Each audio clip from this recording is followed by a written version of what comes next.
da curiosidade, né? E às vezes, se vocês estiverem um pouquinho mais com pressa, eu posso dar uma resumida, tá? Temos tempo. Não, legal. Tá bom. Bom, gente, tudo bem? Boa tarde, tá? Meu nome é Kilton. Qualquer dúvida que vocês tiverem, podem me perguntar, tá bom, gente? Bom, pessoal, os escravos que vinham para cá para trabalhar em nossa região, eles vinham sempre de uma região específica da África, conhecida como Costa da Mina ou Costa do Ouro, que era Benin, Togo, Gana e uma parte do Congo. E lá, quando livres, eles já praticavam esse tipo de extração. Então aqui em nossa região seria a mão de obra ideal para trabalhar. Eles já possuíam todo um conhecimento, tá, gente? Esses africanos, eles sabiam de 3 coisas simples para encontrarem ouro no centro da montanha. Primeira delas, este material da parede, do teto, ele é poroso, ele infiltra muita água, muita umidade. Por isso que aqui está bem mais fresco do que lá fora, tá? Segunda coisa, o ouro que é encontrado aqui no centro da montanha era encontrado somente em pó, pepita somente em rios. E terceira coisa, se houvesse o quartzo, o cristal, ele é uma rocha impermeável, nada passaria por ela. Então os escravos, eles deduziam o quê? Deduziam que o ouro, por ser em pó, ele filtraria na montanha, passando pelos poros do minério de ferro, com a ajuda da água, e pararia por cima do quartzo, por ser uma rocha impermeável. Então onde havia quartzo, tinha a possibilidade de se concentrar bastante ouro. Então era nestes pontos, onde havia grande concentração de quartzo, que a mina era sempre aberta. Compreenderam, gente? Claro, tudo. Sim? Ótimo. Porém, para eles encontrarem este quartzo aqui no centro da montanha, eles tinham que ter um orientador. Não era em qualquer lugar que eles abriam as minas. Este orientador seriam os veios de quartzo. Esses veios de quartzo, eles são fragmentos de um quartzo grande que pela pressão da montanha que ele sofre, ele se quebra. E com o passar dos anos, com o passar dos tempos, estes fragmentos, eles são expelidos para fora da montanha, formando os veios de quartzo. Então, sempre seguindo os veios, eles sempre encontrariam uma rocha maior, onde a captação do ouro seria maior também. Então, os veios aqui dentro eram o orientador deles. Tudo certinho? Deu para entender? Perfeito. Ótimo. Aqui ao lado existem 2 buracos na parede. Buracos como estes, vamos encontrar vários aqui. Eram para colocar lamparinas, iluminação daquela época.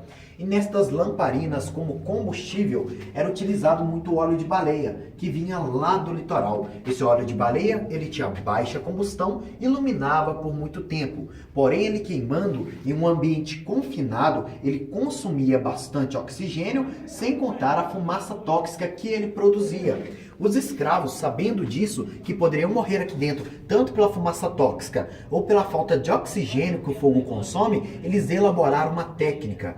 Eles iam lá fora, capturavam pássaros e penduravam os pássaros em certos pontos da mina. O pássaro, por um dele, é mais sensível, mais frágil do que do ser humano. Ele morreria primeiro. Então, quando o pássaro morresse, era a hora deles saírem da mina. Era um indicativo que o oxigênio aqui dentro estava acabando. Entenderam? Porém, quando não trabalhavam aqui dentro, tinham que trabalhar lá fora, triturando o material para fazer a separação do ouro. Esse trabalho durava cerca de 14 horas por dia, tá, gente? Aqui nas paredes, marcas das ferramentas que eram utilizadas naquele período. Ferramentas totalmente manuais. Escavavam 30 centímetros a 1 metro. Isso dependeria muito da dureza do material e da dimensão do túnel, tá bom? Vamos lá? Vamos seguir? Gente, se precisar que eu repita alguma coisa, podem me pedir, tá? Tá perfeito. Bom, aqui já começa a dar para ver os veios de quartzo. Este que era o orientador deles aqui dentro. Eles seguiam os veios de quartzo para estar encontrando uma rocha grande onde o ouro se concentraria mais, né? Então eles seguiam os veios de quartzo. Atrás da lâmpada, uma rocha maior. Explica para tirar um ouro em pó. Como que eles... Então, Uma rocha de quê? Quartzo. Ah, ok. no caso, o ouro ele era encontrado em pó aqui dentro, ele infiltra a montanha para por cima do quartzo, tá? Então eles retiravam essa rocha lá para fora, essa rocha era triturada, deixava tudo em pó, né?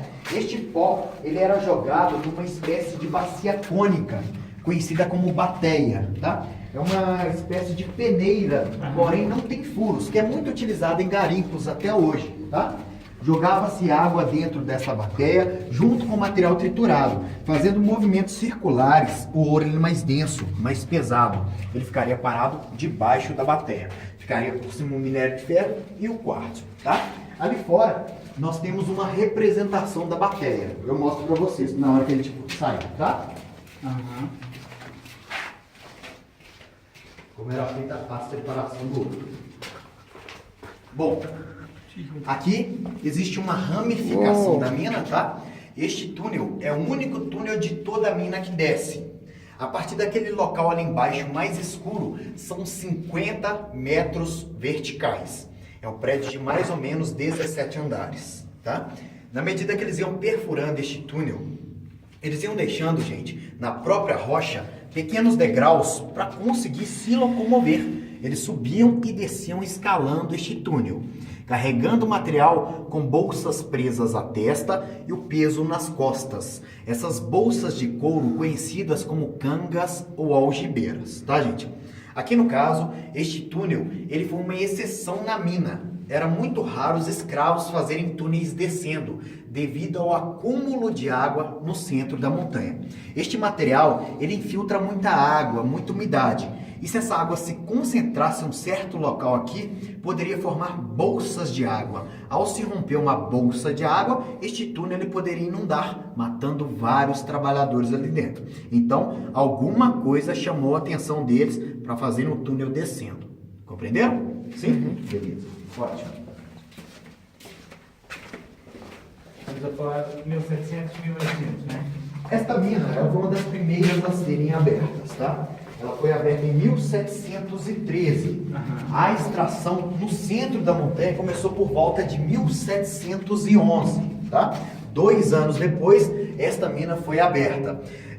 Porém, ela ficou até 1827. A escravidão ela acabou bem depois desta mina ter parado com a extração de ouro, tá? Só que essa mina parou antes devido ao tamanho dela.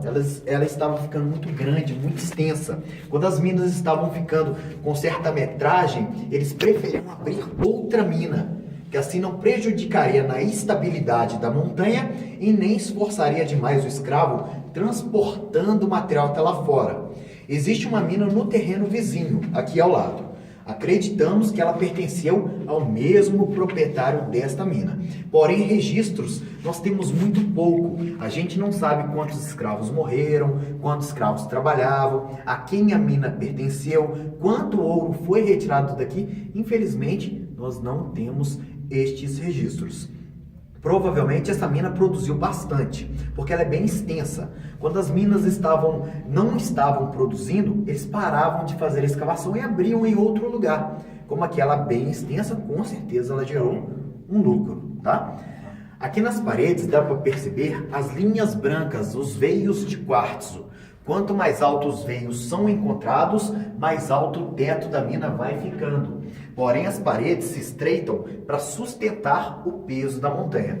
Eles tinham que sempre manter o trabalho de engenharia e arquitetura, mantendo o teto arqueado, distribuindo o peso da montanha para as paredes, para evitar o desabamento aqui dentro. Tá? Na medida que eles iam perfurando os túneis, eles iam deixando ondulações nas paredes, para servir como escoramentos e colunas aqui dentro. Compreenderam, gente? Ótimo. Perfeito.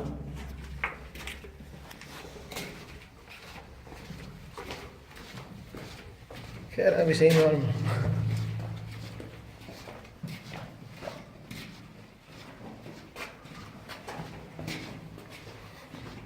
Bom, aqui vamos ter que abaixar um pouco, cuidado com a cabeça.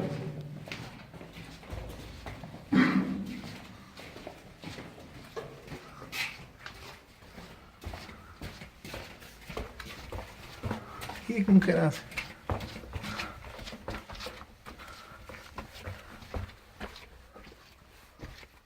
Uou.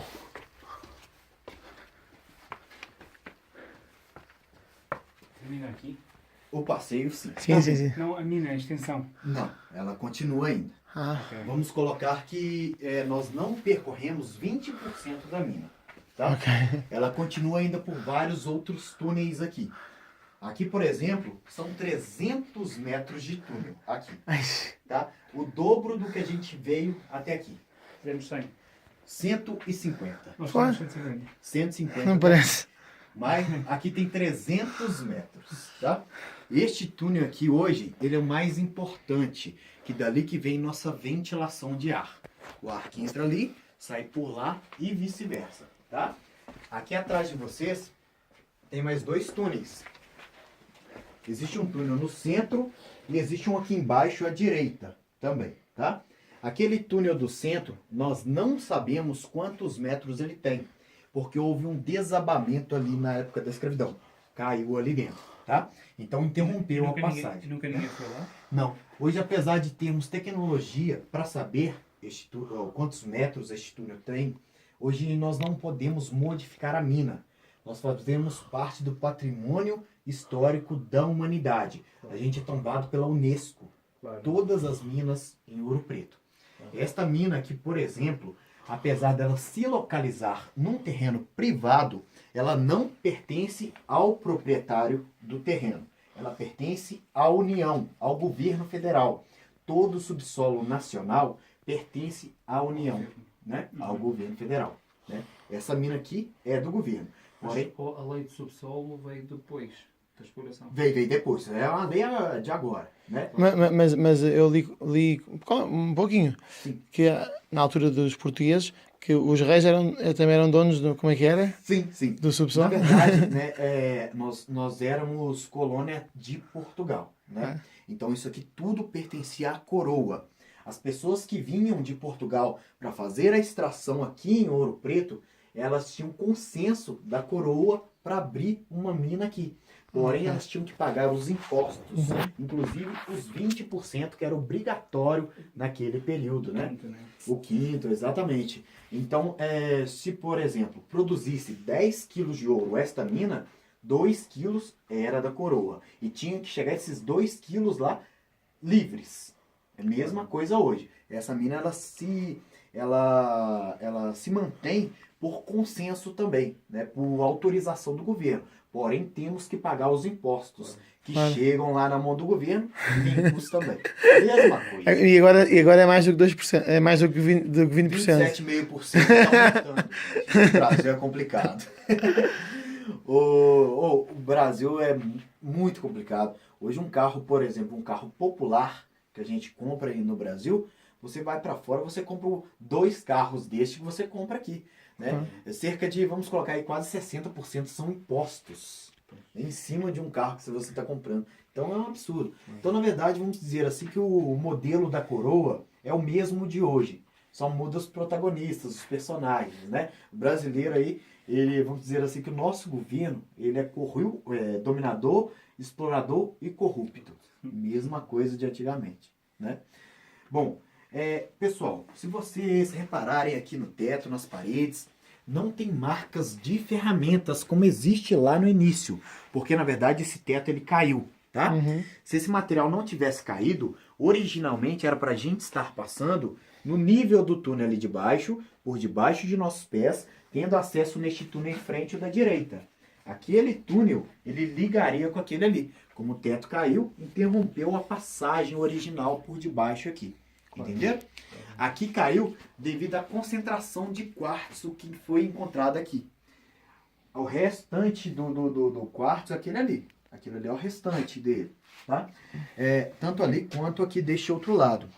Apesar da teoria dos escravos ser comprovada, realmente em cima do quartzo se concentra mais ouro.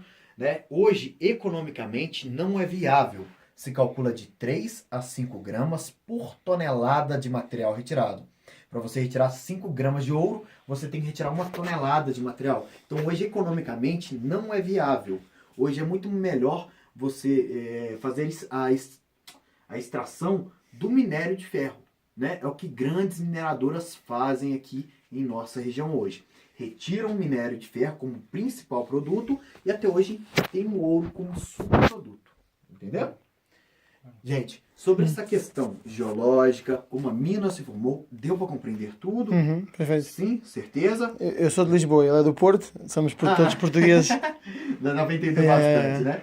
O vinho do Porto é bem famoso, né? Uhum. Mas eu fiquei sabendo que é a Inglaterra que fabrica, é verdade? Empresas. Não, Não, brincadeira. Alguns ingleses compraram as quintas. Compraram. Né? é. Tinha os... Ele faz caipirinha com vinho do Porto. Caipirinha. Fala sério, é bom demais. Fica bom? Muito bom mesmo. Nunca tomei. Deve ficar bom mesmo. Delicioso. Bom, então faltou falar da parte mais importante desse nosso passeio pra gente encerrar e voltar, Ok. que era sobre os escravos, como eram tratados na realidade. Do que eu disse, deu para compreender? Deu tudo. Sim? Perfeito. Ótimo. Bom, gente, aqui dentro das minas, além do conhecimento que esses escravos deveriam possuir, eles também eram selecionados pela sua estatura. Eram escravos de 1,50 m, 1,60 m no máximo, para ter agilidade e locomoção aqui dentro. Então aqui, somente escravo baixo, tá? Aqui dentro, eles só não deixavam as mulheres entrar. Eles alegavam que a mulher poderia trazer má sorte. Na verdade, isso foi uma superstição que eles inventaram. Na verdade, a mulher teria facilidade em roubar o ouro, escondendo nos seus cabelos, nas unhas ou até em partes íntimas. Pela mulher ter mais facilidade em roubar o ouro, inventaram uma superstição que colocava medo e, por consequência, a mulher não entrava. Tá, gente? Aqui, as crianças também trabalhavam e eram essenciais. Em túneis menores, como existem ali dentro, segundo historiadores, eram perfurados por crianças. No período de escravidão é de se esperar. Filho de escravo era escravo também, tá? Aqui dentro das minas, a expectativa de vida era muito baixa, devido ao trabalho pesado e várias doenças. Tuberculose, viroses, pneumonias. Dentre todas as doenças que existiam, a principal delas, que quebrando o material, inalavam um pó, a sílica do minério, que causa silicose, o endurecimento dos pulmões. Essa era a principal causa de morte aqui dentro. Dentre desabamentos, que poderiam acontecer, matando vários escravos de uma vez, devido a esses vários fatores que implicariam na vida de um escravo, o proprietário da mina, ele não poderia comprar escravo sempre lá da África. Tinha escravo que poderia valer 3 quilos de ouro, e para ele retirar essa quantidade daqui de dentro, morreria vários. Então ele implantou em nossa região o sistema de reprodução de escravos. Deixariam ali de ser africanos para se tornarem brasileiros, os crioulos, nascidos na terra. Porém, para este sistema de reprodução, eles tinham que ter um homem e uma mulher com perfis específicos. A mulher, ela tinha que ser baixa como os homens e do quadril muito largo. Eles associavam o quadril da mulher à fertilidade, à possível facilidade em dar à luz. Essa mulher conhecida e vendida como parideira, anca larga, negra de partes. Tendo ali então nas senzalas inúmeras mulheres com este perfil, 1 ou 2 escravos baixos selecionados para serem reprodutores, teriam constantemente a mão de obra ideal para trabalhar aqui dentro. Que quando a criança atingisse a fase adulta, ela seria baixa como o pai e a mãe. Herdaria a genética. Compreenderam? Uhum. Última questão. Hoje nós sabemos que as crianças, elas crescem muito mais do que seus pais, isso é normal, né? Naquele período, se a criança crescesse mais que o ideal para trabalhar aqui dentro, elas seriam castradas. Mas não pelo corte, pelo esmagamento dos testículos. Era uma espécie de alicate, ele batia, atrofiava, inutilizava. Este filho alto, ele não poderia se reproduzir e fazer filhos altos como ele, porque o foco dentro da mina era a produção de ouro. E para a produção, quanto menor, melhor. Somente os baixos que poderiam se tornar possíveis reprodutores. Davam cachaça, embriagavam ele com cachaça para que não morresse de dor e castravam pelo esmagamento. Não faziam pelo corte por gerar infecções, hemorragias, que naquele período o escravo ele teria um grande risco de morrer. Pelo esmagamento, a recuperação seria mais rápida.